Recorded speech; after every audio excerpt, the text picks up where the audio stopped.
పవన్ కళ్యాణ్ గారు గతంలో ఏమన్నారు? సినిమా వాళ్ళకి చాలా కష్టాలు ఉంటాయి, వాళ్ళు బతికేదో వాళ్ళు బతుకుతారు, సినిమా టికెట్ రేట్లు కూడా మీరెవరు నిర్ణయించడానికి, వాళ్లే నిర్ణయించుకుంటారు, వాళ్ళ విషయంలో ఎవరో జోక్యం చేసుకోవడానికి వీలు లేదని పవన్ కళ్యాణ్ గారే మాట్లాడారు. గతంలో మేము అక్కడ కూడా ఉన్నాం. ఆయన కదా మాట్లాడారు, సినిమా విషయాల్లో ప్రభుత్వం జోక్యం చేసుకోకూడదు, ప్రభుత్వం జోక్యం ఏంటి,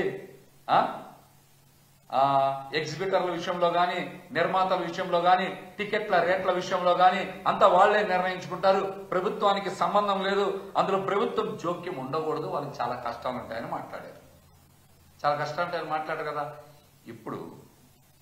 ఇప్పుడు హరిహర వీరమల్లయ్య సినిమా 12 తారీఖున. మరి కందుల దుర్గేష్ గారు ప్రభుత్వంలో ఆయన కూడా ఒక మంత్రి కదా, పర్యాటక శాఖ మంత్రి, సినిమాటోగ్రఫీ మంత్రి. మరి ప్రభుత్వమే దర్యాప్తు చేస్తుందా? ఆయన ప్రభుత్వంలో ఒక భాగం కదా.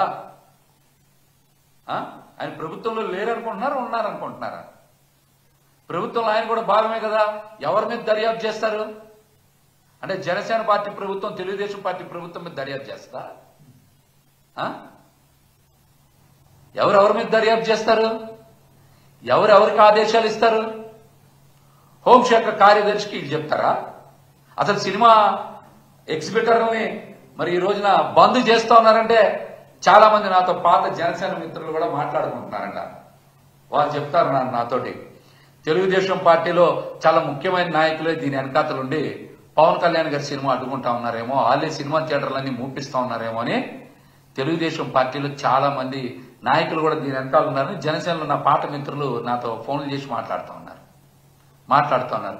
మరి ఆ ముఖ్య నాయకులు ఎవరో, నారా లోకేష్ గారు, ఇంకెవరో ముఖ్య నాయకులు ఉన్నారో కూడా మరి దుర్గేష్ గారు విచారణ చేయించాలి. ఆ అంశం మీద ఎవరు చేయించాలి?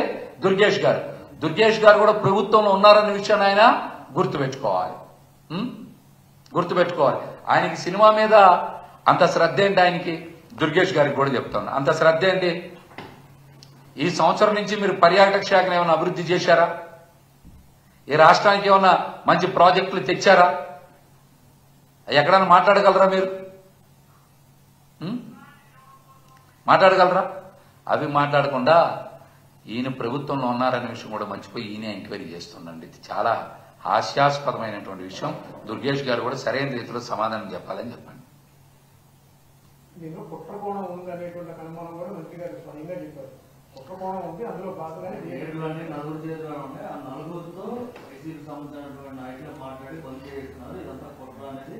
ఆ నలుగురు ఎవరు? ఆ నలుగురు చేతులు ఉన్నాయా? ఆ నలుగురు ఎవరు? పేర్లు మాకన్నా వాళ్ళకి బాగా తెలుసు కదా.